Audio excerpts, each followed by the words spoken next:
Hey, good afternoon, everybody, and welcome to Transformations. This is our annual event. We're glad that you're here. My name is Sally D, and I'm the board chair for Community Tampa Bay this year. And on behalf of our board, I'd like to congratulate this year's Silver Medallion winners. I shouldn't say winners, honorees. Nathan Broomer, Michelle Rayner, and Lorna Taylor. We celebrate your dedication to making the world a more inclusive place. A special thank you to our current and past board members. And I'd like to take this moment to thank our past board chair, Bamitra Simmons, and thank you for your years of dedication and leadership. Back in 2016, when Bamitra explained what CTB's mission was to ensure that youth of all races, ethnic backgrounds, faith beliefs, gender identities, sexual orientations, and abilities have the opportunity to be heard, I knew this organization aligned with my core values, and I was all in.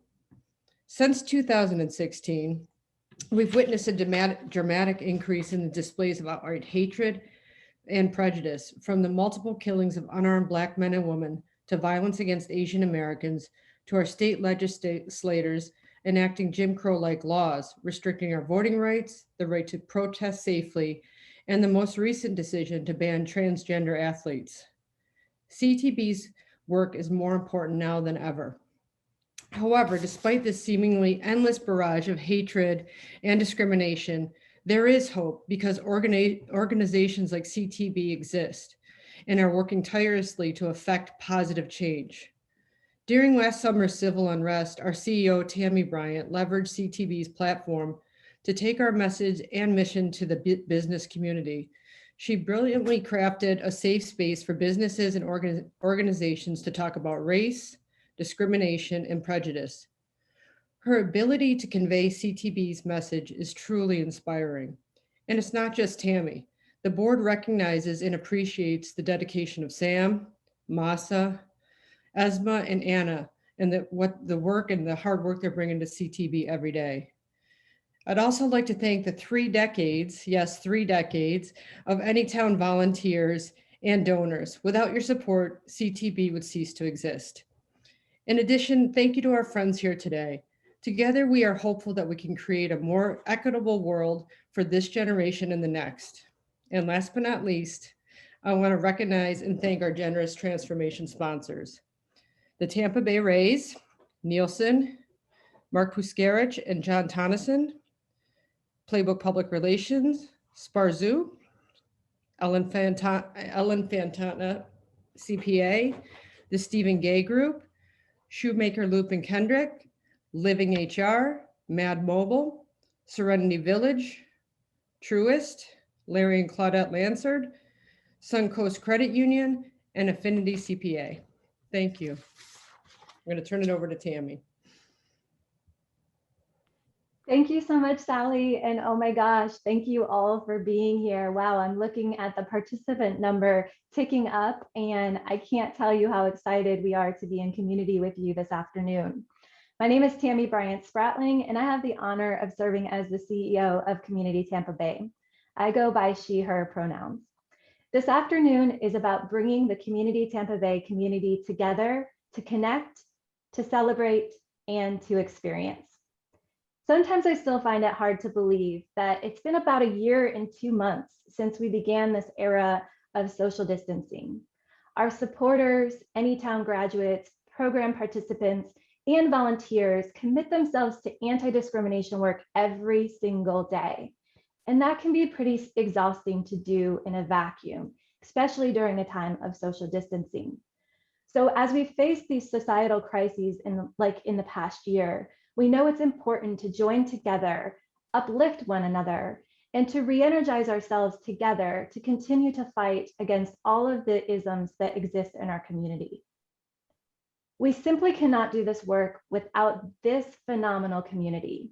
And while the words "now more than ever" are used far too often, we truly do know that we need each other now more than ever. And as Sally said, we need organizations like Community Tampa Bay who envision a community free from all forms of discrimination. We need us to be supported and to be resourced so we can literally continue this life-changing and life-saving work. So I thank you so much for being here this afternoon and invite you all to connect with each other through the chat and all through the afternoon, just enjoy one another's company. We are also here to celebrate. We're here to celebrate our incredible Silver Medallion Award recipients and the inspirational change that they are making in our community. You will hear about their commitment to social change and how they are living the Community Tampa Bay mission every single day. We will also support and to celebrate what we've been able to accomplish in the past year as Community Tampa Bay. While COVID required that we step back our in-person offerings, we innovated into our programming into interpersonal online virtual space. Frankly, it was inspiring to see how quickly our entire team was able to develop a very specialized skill set of facilitating cross-cultural dialogue virtually. You'll get to see some of that tonight. We've also kicked off 2 critical community conversation series. Huddle for Change, a partnership with the Super Bowl host committee, tackles, that's a pun, I'm not very smooth with it, tough conversations about racial inequalities that exist in Tampa and builds conversations to develop out solutions to institutionalized challenges. We thank our partners for Huddle for Change and especially the Tampa Bay Partnership, USF, the Super Bowl host committee, and a special shout out to LaKendria Robinson, who has steadfastly supported us through this powerful initiative. Pathways to Understanding, our conversation series about anti-Muslim and anti-Islam discrimination, began last month with a powerful panel. We are so grateful for the support of the Doris Duke Foundation and the Tampa Bay Times Newspapers and Education for their partnerships, and we're really looking forward to continuing these critical conversations. We also are going to celebrate our new colleague, Anna Alhoud. Anna joined us to continue to expand our professional education work with nonprofits, higher education institutions, and local government agencies. As workplaces and organizations turned their attention internally to identify ways to build diversity and inclusion, we've been there to support their commitment and to guide their path towards equality and equity. Finally, this is a huge reason to celebrate. We're bringing back Anytown this summer. We are excitedly building a program for 90 different youth to come together and experience the power of transformation as they explore identities, biases, stereotypes, and prejudices, and learn how to advocate for themselves, for each other, and for their communities. And so that brings me to our final objective for this afternoon. This event is about experiencing. In just a moment, our program director, Sam Obeid, will introduce you to our work through a powerful activity. But before I turn it over to Sam, I want to say one last thank you to everyone for being here on this call, our sponsors, our donors, our volunteers, our participants, every single person, and especially this Community Tampa Bay team. You know it's coming. They hear me say it all the time. I truly believe that I'm in the right place at the right time, doing the right work with the right people. And we have a lot of work to do. So thank you for being in this community with us tonight, and let's continue all this good work every single day. Take it away, Sam. Good evening, incredible humans, and welcome yet again to Transformations 2021. Thank you all so much for being here.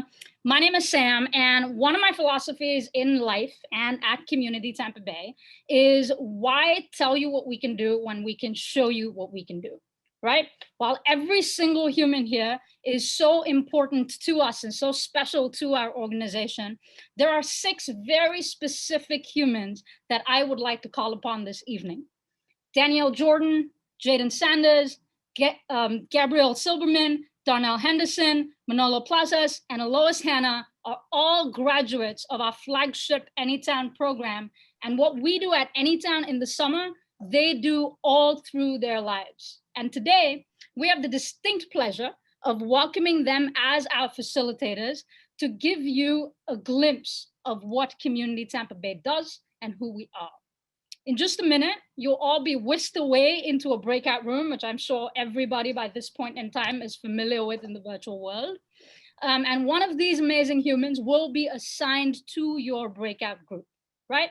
So facilitators, let's show these wonderful humans how we do things the Community Tampa Bay way.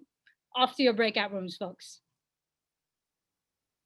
Okay, Jaden may be just a tad frozen. This would not be an appropriate virtual event if that did not happen to somebody. So I'm going to call on our second facilitator real quick. Darnell, my good friend, would you like to join me and share with us? I think Danielle is wanting to join you. Okay, Danielle, it is then. Darnell, hold on for just a quick second. We'll chat with Danielle real quick, and then we'll move right on to you. Danielle, what do you have for me, friend?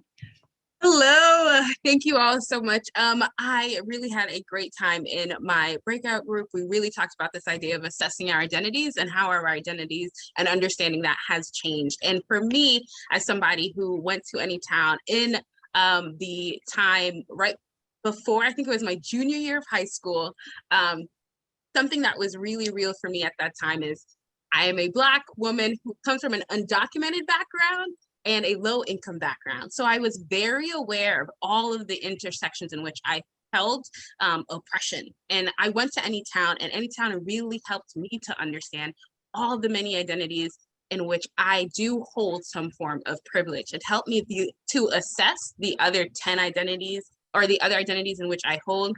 So now, as a able-bodied, heterosexual, Christian, cisgendered woman, I'm able to know like the different ways in which I am positioned to speak up for what I know to be true for myself and to be a part of learning what else there is and what other identities I am able to support. And Anytown really helped me to understand that more deeply.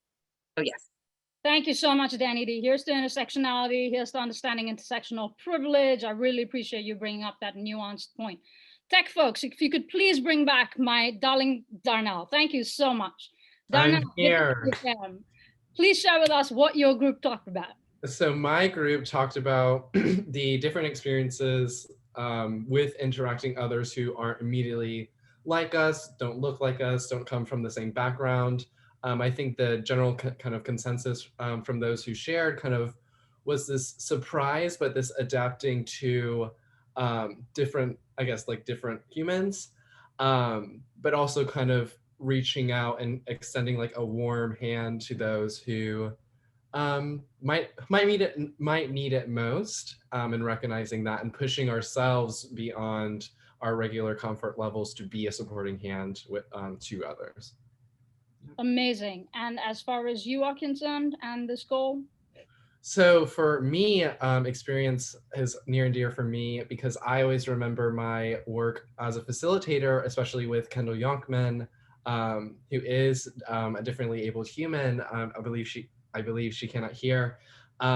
So just working with her and kind of never experiencing, I guess, like interactions with someone who was deaf and kind of learning to respect her as a human and as my equal, and definitely doing that internal growth of what does she need in this moment to feel supported and encouraged and to let her know that I'm here for her and with her. I think that is always something that will stick with me.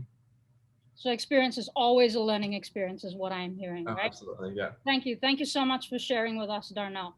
Gabby, let's hear from you next, friend. Yes, hello. So we chatted about in our group conversation and dialogue and how dialogue can be super transformative in positive ways or connecting us to our ancestors and our roots or in personal processing. And I feel so connected to the goal of dialogue. Back when I was an Anytowner in 2013, it was really this transformative moment for myself where I realized dialogue and conversation could be such a place of growth, especially when it's with people who don't look like me and have different lived experiences as me. And it actually was so transformative that the work I do now out in LA at an organization called Homeboy Industries, a huge part of our mission is kinship. And through dialogue and conversation with the youth I work with who are gang involved and system impacted, and just having conversations that allow me to be transformed and them to be transformed through our own conversations. And I would have never have thought of dialogue as such an important part of growth if it weren't for Anytown and Community Tampa Bay. So very grateful for y'all and for this space and allowing me to grow in such a way that I can also do some really, really cool work now. First of all, thank you so much for the work that you do. That is absolutely incredible. Second of all, if we talk to each other, we can literally change the world, right? Let's hear from Manolo next. Hello, Manolo, he, him pronouns for anyone that doesn't know me.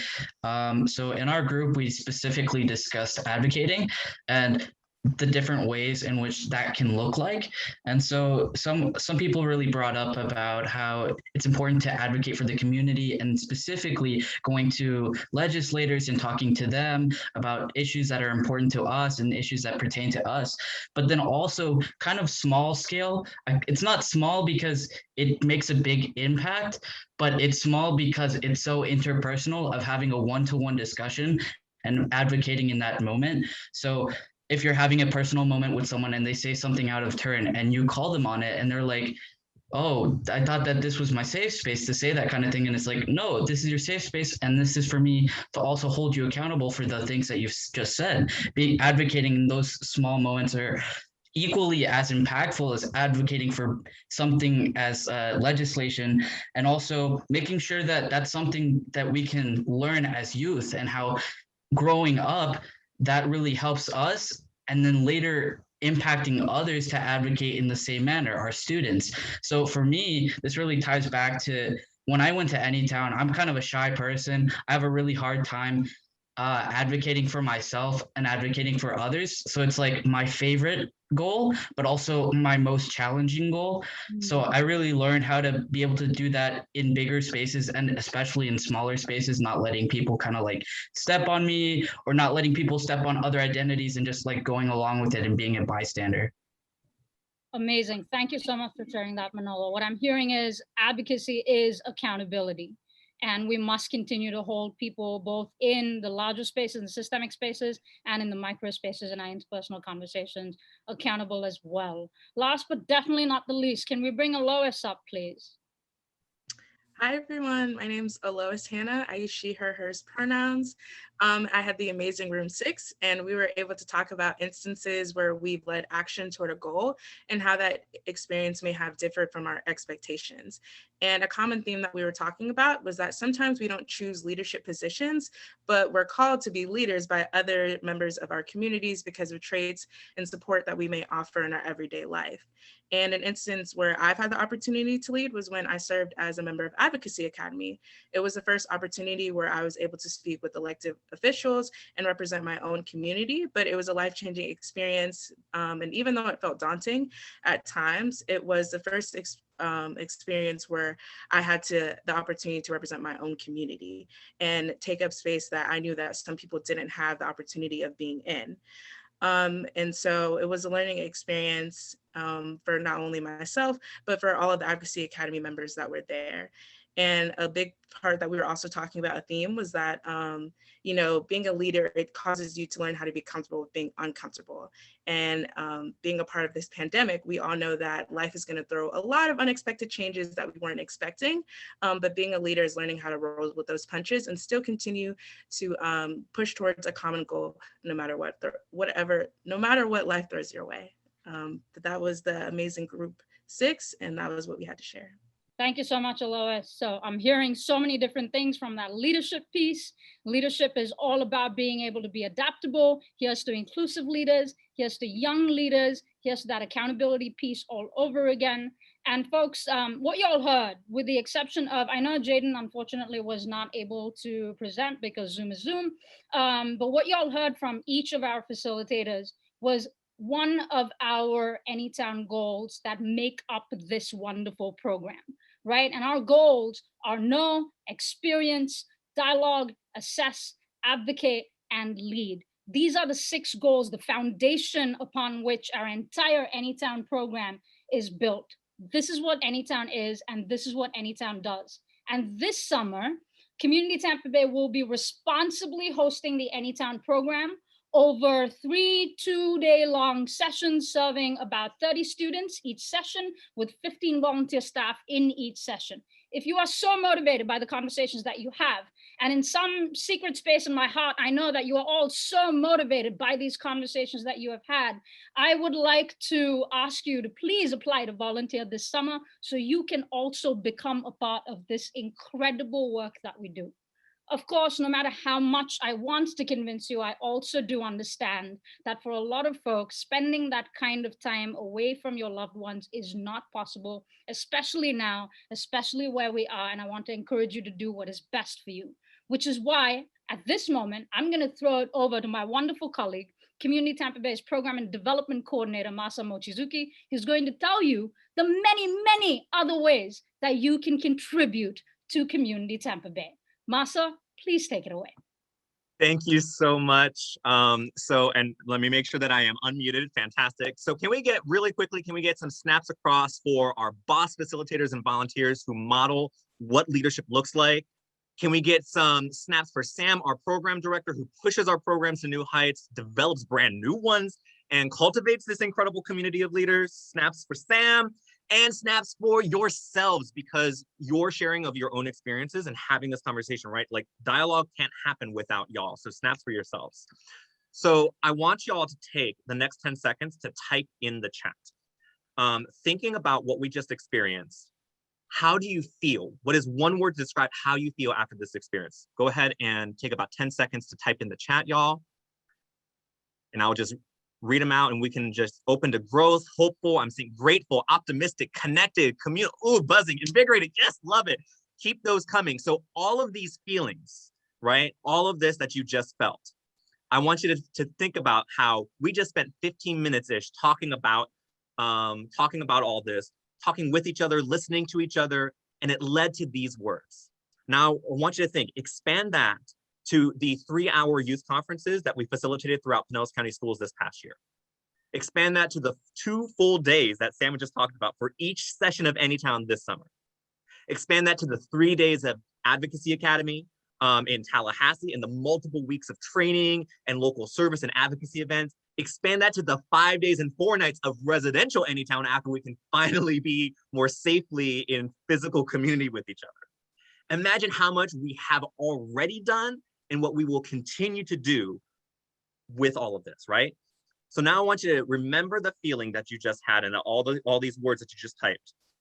And I want you to think about what this feeling motivates you to do. Take another 10 seconds to type in the chat one word that you associate with the action that you are motivated to do. Go ahead and do that now.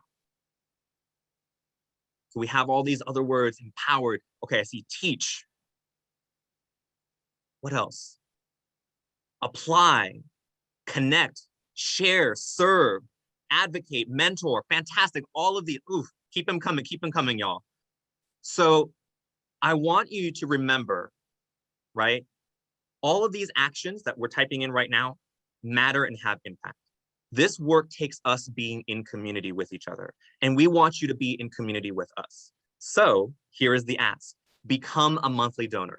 Join our circle of change. Contribute whatever you can to sustain this work, but know that this isn't just a one-way street. I encourage you to give, just as Tam said earlier, right? Your time, your talent, and your treasure. But I also want you to experience the same transformation that I have the privilege of experiencing. Me, whose mom fished out the Anytown flyer when I had thrown it away and made me go to Anytown, right? The best experience of my life, to now me donating to and working for this organization while continuing to learn and grow from the incredible and inspiring people who are the lifeblood of this community. If you invest in us, then you invest in your own transformation and the transformation of our communities. So please keep our donation link on hand. It's going to be coming up in the chat.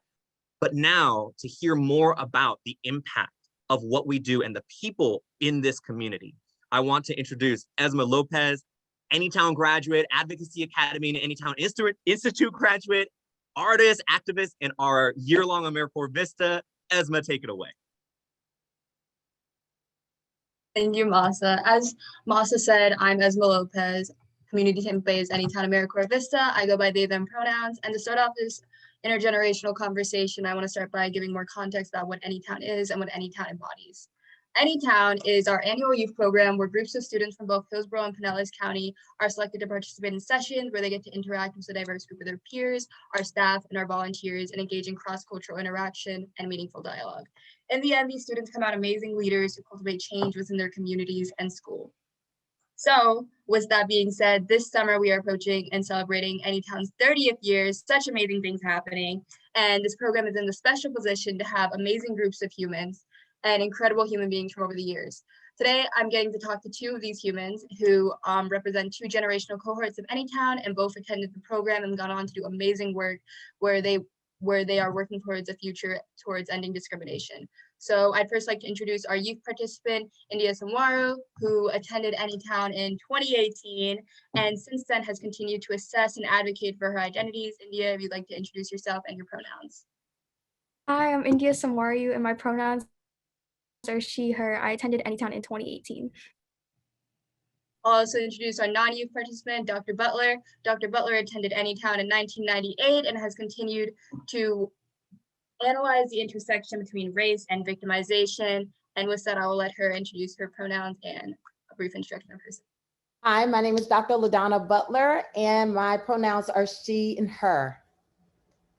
So Dr. LaDonna Butler, with that, I do know that you are the founder of The Well for Life, and you know the importance of spirituality and community healing and self-care.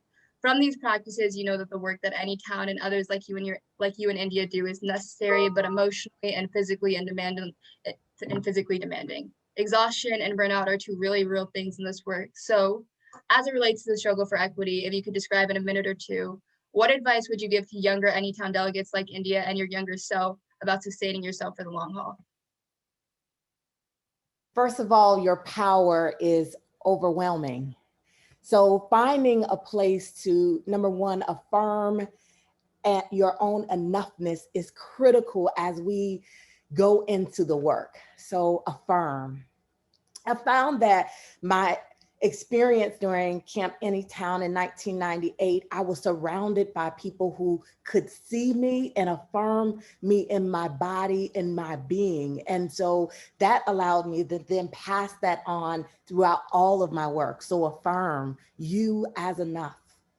And then affirming you as enough, then we are then able to affirm other people in their enoughness, in their full capacity, in their power, in their voice.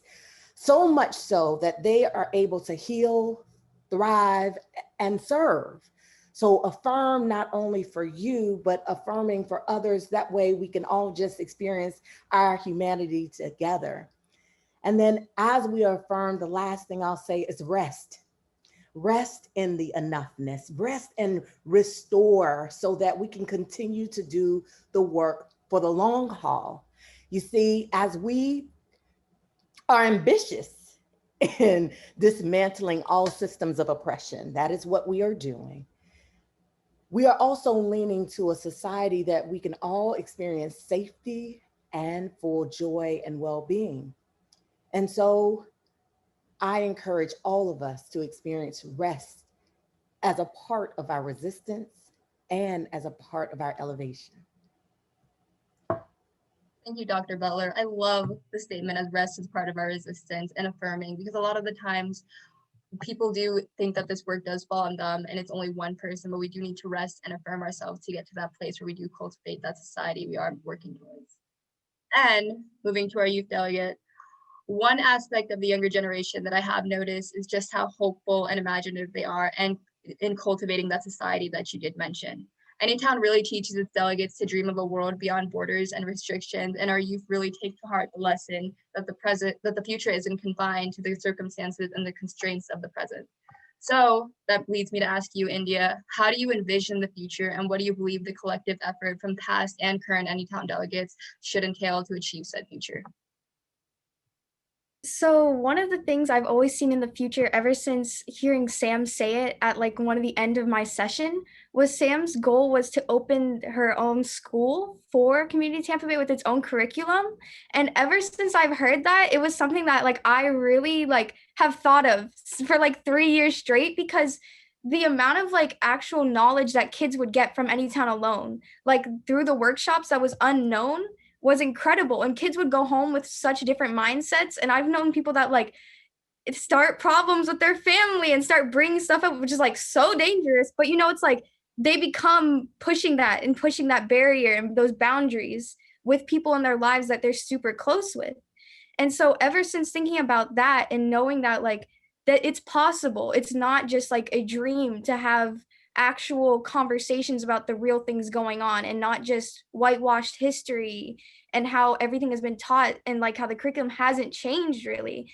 That's been one of my like goals that I've wanted to like actually keep pushing forward with Community Tampa Bay, because it's so incredible that it is possible to stop whitewashing history. It is possible for kids to be learning real history as the way it was from all sides, not from a propaganda standpoint. So I believe like what Sam and Masa and Tammy and even the past staff has done to push like this future forward is incredible, because the way they take on Anytown is really from a perspective of, even though there are counselors and then there are the delegates, it's never a hierarchy. It's always just teaching to become equals in this society, in this community as a whole, so we can all push forward to the school. And so I think that's really important, on even though someone else could be teaching that same type of knowledge, the way they push forward to it, where it's not a hierarchy, it doesn't feel like there's authority in the camp itself, makes it feel like equals and that we can all work together to reach that goal. Thank you. I love that answer, especially with the whitewash, like undoing the whitewashing history part. That's amazing. All of these times that society and the world will tell younger delegates and younger participants that they can't do something, you have the audacity to dream and to go further than that and to say this is possible. It's more than a dream, and I really appreciate that. So the last question that I would like to ask you both, we'll start with Dr. Butler in a minute or so. Regarding the unique challenges and context that your generation was shaped by, how do you think your generation contributes overall to the Anytown legacy?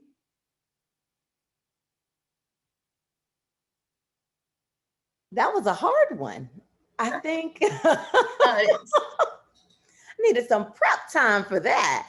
I think for me, I am blessed that we were already on the cusp of being able to see each other, but also very blind to what we didn't know. So I think that provided some protection in our ignorance. So I'll be clearer in that. Because we were integrated in schools and because there was multicultural conversations, I think that was the beginning of our rocking period, where we thought that things were okay. That's the generation that I was beginning in. We were having the dialogue, we were beginning to push, but we didn't really have the words. We didn't really understand how being in the margins was just not okay. It was in this experience at Camp Anytown that I began to see where my eye gaze automatically went.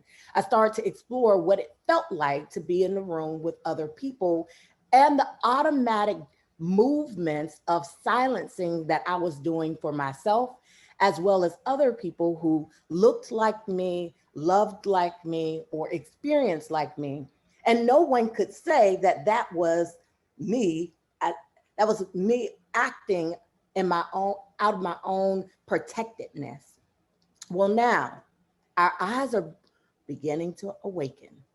We're beginning to challenge our own internal bias, our own internalized oppression in such a way that we can begin to not only challenge others, but challenge ourselves. See, the work that we're in now is really about a reckoning with race, but not just with others who unintentionally yet harmfully cause harm, right? But ourselves as we push and we try to stand and maintain a sense of homeostasis. We want things to be the same. How that shifts us? Well, we understand that our silence will not keep us safe. We understand that it can't be any justice if it's just us. We understand that as we affirm ourselves, then that requires the affirming of other people. And so we're beginning to say it out loud, naming it for what it is, and then creating space to be uncomfortable and even courageous in our conversations, and then the stretching of what we know to be helpful and true. That's where I come from. Such a brilliant answer, Dr. Ledon. I honestly couldn't say more for myself from there. I needed some more prep time so I can think about it some more. So as true India Towner, I will go back and do additional reflection and encourage everyone to do the same as we think about where we were and how we came to be and what lessons were shared and how do they serve us now or how they keep us entrapped. So thank you for the question. India, I'll pass it on to you also to answer the question as well. Alrighty. So like Dr. LaDonna Butler's answer myself made me think a lot. But especially like thinking of reflect on my mom as a past generation born in the 80s, and I on how she like and like because she has very much changed herself after even I came to Anytown and like came back and taught her some things about it. Like clearly, like, you know, like even though she is a person with colored children, with people of color in her house, it's very much there's a lot of boundaries that aren't taught. And so with a lot of other like generations of kids, I feel like our platform is what gives us like a really big advantage to those past generations, because we're allowed to build our own platform or speak about things that we want to speak about at a higher volume than people were before. It was much easier to be silenced. And I think that's the biggest thing with our generation is because we grew up with that. So we're very bold about it, and we're very bold with our platforms on social media, or even just like starting, like a lot of delegates from the past will come to me and be like, hey, I want to start a podcast. Would you help me?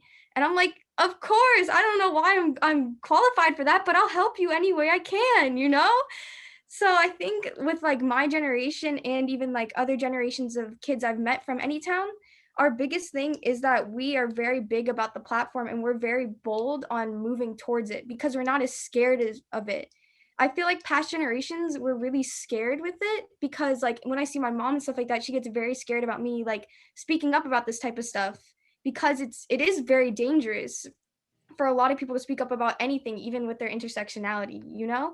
So I think the boldness of kids anymore, especially after attending Anytown, when you really see that change on like the last day, you see how much they push. And I think that is what our generation can really contribute to the Anytown legacy, because they're bold about their stance and like Anytown fam, for real. The two lessons I'm getting here are the boldness and the affirmations that both generations are getting. And I really love that. Both the affirming nature and the boldness, I think combined together can do incredible work. And I want to thank you both for the insight that you've both given us and the work you've done for the community after your time at Anytown. So with that being said, I will conclude our intergenerational conversation and pass it on to my colleagues, Anna and Tammy, to introduce our Silver Medallion Award winners. Thank you, Esma, and thank you to India and to Dr. Butler. Thank you so much. And as well, thank you to all our Anytowners, past and present, for continuing to uphold and enhance Anytown's legacy of inclusive change. We'd like to take this time to present the winners of this year's Silver Medallion Awards.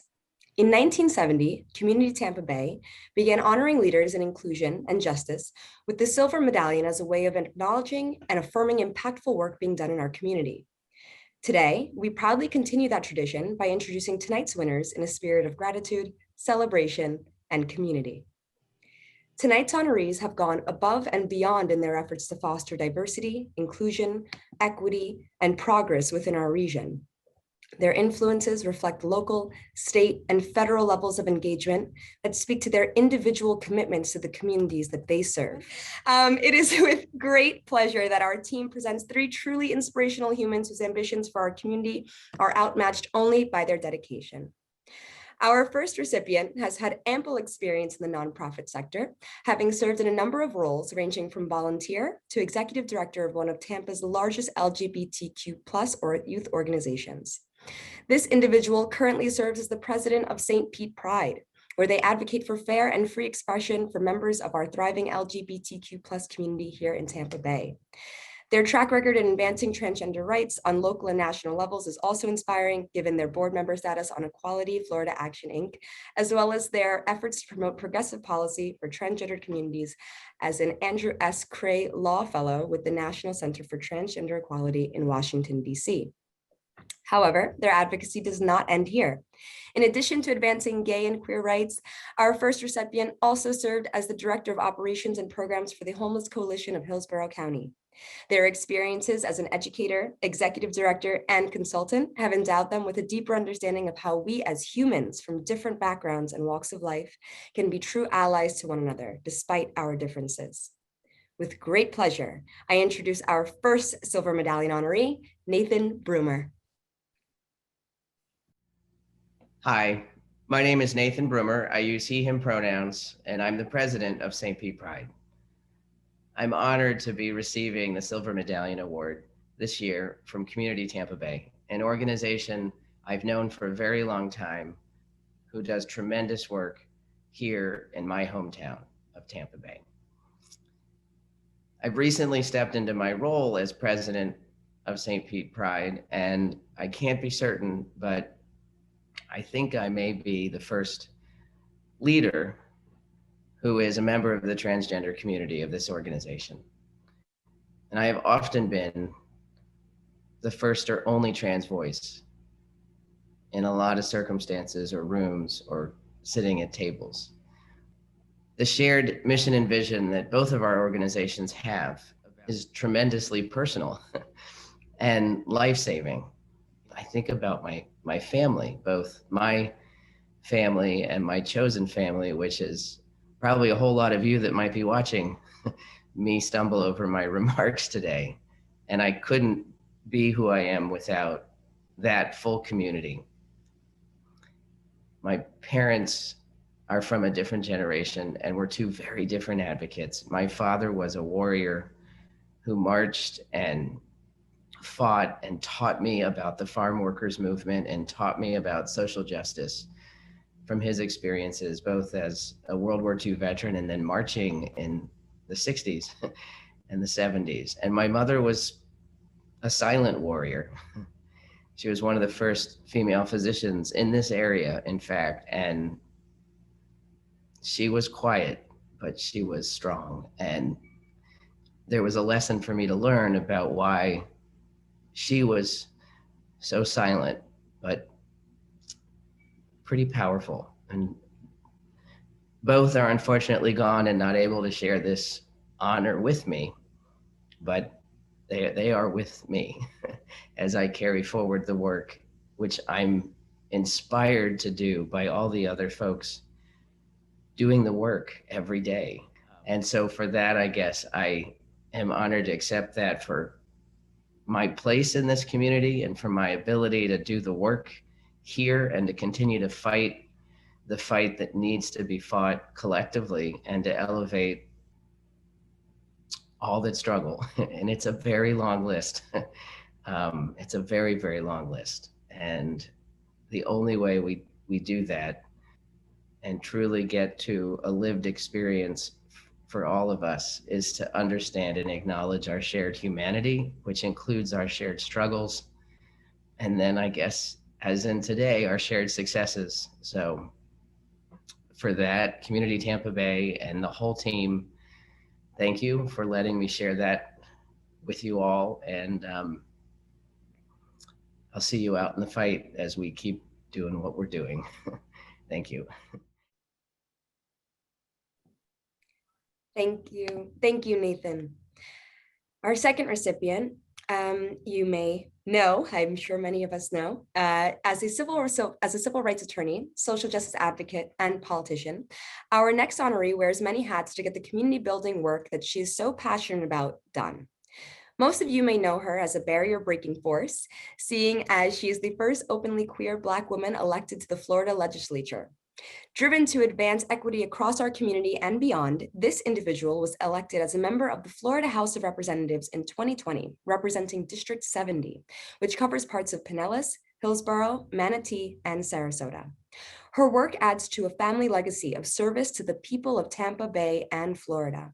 She is the daughter to one of the first Black social workers in St. Pete, as well as the niece of a former state representative and first Black secretary for the Department of Corrections for the state of Florida. You could say a strong commitment to community equity is in her blood.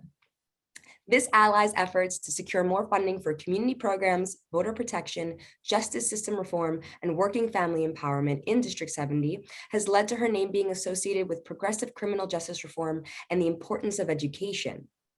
Having been previously awarded the Fred G. Minnis Senior Bar Association Community Award, as well as the Super Lawyers Rising Star Award 4 years in a row, this individual continues to make deep impacts in the communities she serves.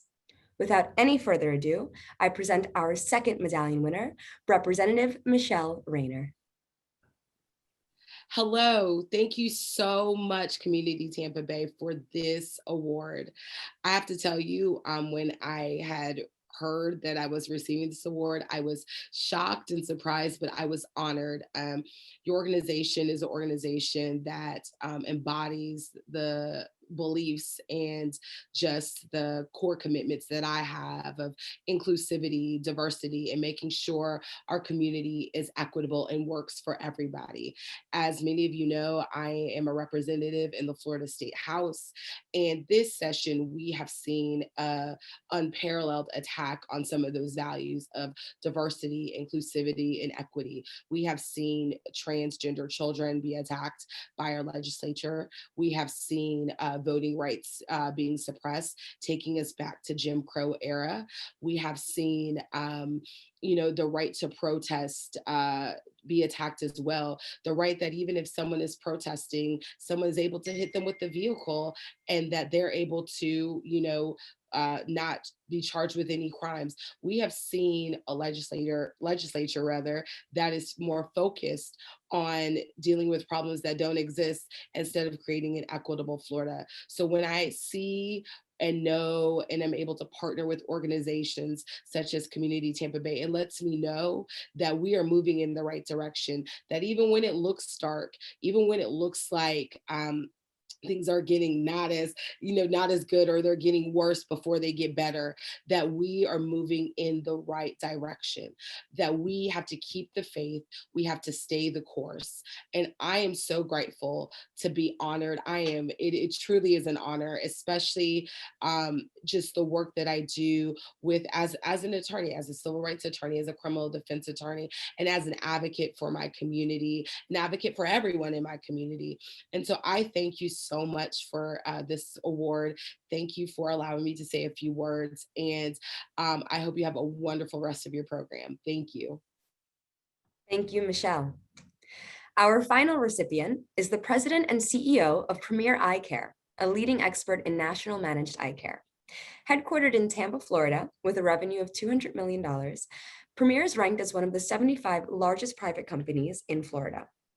Her team's motto of people, planet, profit drive toward a corporate DNA focused on advocating the value of diversity within Premier's corporate culture, as well as the community and nation it serves. An accomplished leader with eyes on inclusive community change, this individual has been recognized for her impactful work by the Dali Museum, the Tampa Organization of Black Affairs, the Tampa Bay Business Journal, among many other local, national, and international recognitions for success in her work and advocacy. Personally, this recipient is involved in a wide variety of community and nonprofit causes. She has board positions with the Dali Museum, Tampa Bay Businesses for the Culture and the Arts, Preserve Vision Florida, University of Tampa Board of Trustees, the Foundation for a Healthy St. Petersburg, and the Dr. Carter G. Woodson African American Museum. Reflecting her approach to work and community, Florida Trend named her as one of St. Petersburg's movers and shakers and one of Tampa/Hillsborough's people to know. With great enthusiasm, we're proud to present Lorna Taylor as our final silver medal honoree. Thank you, Tammy Bryant, the wonderful Executive Director of Community Tampa Bay. I also want to thank the amazing team, Sam, Masatoshi, Anna, and Esma, as well as the board directors and their chair, Sally D., all tremendous community advocates. This award is such an honor, and I receive it on behalf of our team. And we are so happy to share it with Michelle and Nathan, two people that we greatly admire and respect. Community Tampa Bay has a storied history and important legacy within our community. Founded in the 1940s as an interfaith organization, its roots of cross-cultural interaction and dialogue has supported its longtime mission to eliminate discrimination in any form and in any place through education and action. Community Tampa Bay shines a bright light and brings understanding to our community's need for diversity, equity, and inclusivity with race, ethnicity, nationality, sex, sex orientation, gender, age, faith, ability, and class. And they understand the intersectionality of these touch points of discrimination. I want to thank Community Tampa Bay for their tireless work through programs such as Anytown and Advocacy Academy to equip our youth and adults to be purposeful and empowered in eliminating discrimination. I'd also like to share with you just a little about Premier. Today, we are ranked as one of the 75 largest private companies in Florida, and year over year, we're recognized nationally and in our home state of Florida as one of the best companies to work for. I mention this not to boast, but to make the point that for our team, we know that there is an inextricable link between our corporate culture that is rooted in diversity, equity, and inclusivity, and our business success. Our team is 30% Black, 30% Hispanic Latinx, 30% white, and 10% other ethnicities. Our ages range from early 20s to early 70s. Our team speaks 17 languages, and we represent 7 different faiths. We are a member of Equality Means Business, and our LGBTQIA team members are in leadership roles through every level of our company. Our workspace is designed to accommodate all team members regardless of abilities. Our educational backgrounds span from GEDs to medical doctors. We are proof that the more diversity at the table, the stronger the team. At Premier, our commitment to diversity, equity, and inclusivity shows it in how we hire, how we pay, how we mentor, how we promote. It also shows up in how we approach our charitable giving. In those considerations, we ask if the organization has diverse staff leadership, a diverse board, diverse public events, and initiatives or programs that promote inclusivity. This commitment is not a one and done or ancillary commitment. To be diverse and inclusive takes unwavering, long-time intention and purpose. The commitment to dismantle systemic and structural isms is not a hat or coat that business leaders can put on and take off. It's not a corporate slogan to wrap ourselves in when all eyes are on us, such as they were over the past 15 months. The commitment to diversity, equity, and inclusivity must operate at the cellular level of the organization. It's a commitment we must live and breathe day in and day out. And in doing this, it becomes the lens through which we view everything. And once we see the micro and macro forms of discrimination, we cannot unsee them. And that view then informs every decision we make and every behavior we have. And it's so important that we understand that discrimination in all forms is all of our problem. And for those of us with a voice or platform, or perhaps with power or privilege, it's essential that we work to create change. Thank you, Community Tampa Bay, for your longtime leadership and vision in making us a better and more inclusive community. And thank you for this very meaningful honor. Thank you to Lorna and all of our silver medal honorees for their persistent commitment to creating a more inclusive, fair, and progressive Tampa Bay community. We look forward to continue working with them, as well as our thriving community partners, to break down barriers and divisive systems that affect us all. And now I'd like to invite Tammy back to close out our program. Wow. Okay, so we had an aspirational goal of fitting everything into 1 hour, but y'all, we are doing so much important work that it's just really, really hard to be able to accomplish so much in such a short period of time. But thank you so much for hanging in there with us. This afternoon has been an opportunity to really not only connect with each other, which is so critical right now, but to celebrate the accomplishments of all of these Silver Medallion Award recipients. As you heard, how much they've been fighting in our community to eradicate all forms of discrimination, that day-to-day commitment that they have made in their lives, aligning with our mission, just incredibly powerful. And of course, to experience as well, everything that was happening in those small groups is an experience similar to what our participants experience when they go into our trainings, or when delegates come into Anytown, or we go to Advocacy Academy, all the different phenomenal programs that we offer as Community Tampa Bay. So Masa challenged you earlier to magnify that feeling that you had in those moments in the small groups, to embrace the impact that we can have together with your support. And so I hope that you will take a moment, if you haven't already, to please consider donating at any level. This is the way that we are able to continue to do the work that we do. I'm so appreciative of your time, your talent, your treasure, and I just really am grateful that you're here with us this afternoon. Thank you so much to all of our sponsors. Thank you to our participants. Thank you to our facilitators. Snaps for these amazing facilitators. Snaps for our panelists that were just so phenomenal. Snaps again to our Silver Medallion Award recipients. We've had this phenomenal time together this afternoon, and I'm so grateful. So we're dropping that link, that donation link, one more time into the chat. But thank you so much for joining us this afternoon. And we are so grateful that you are part of the Community Tampa Bay community. So with that, thank you again. Have a great night.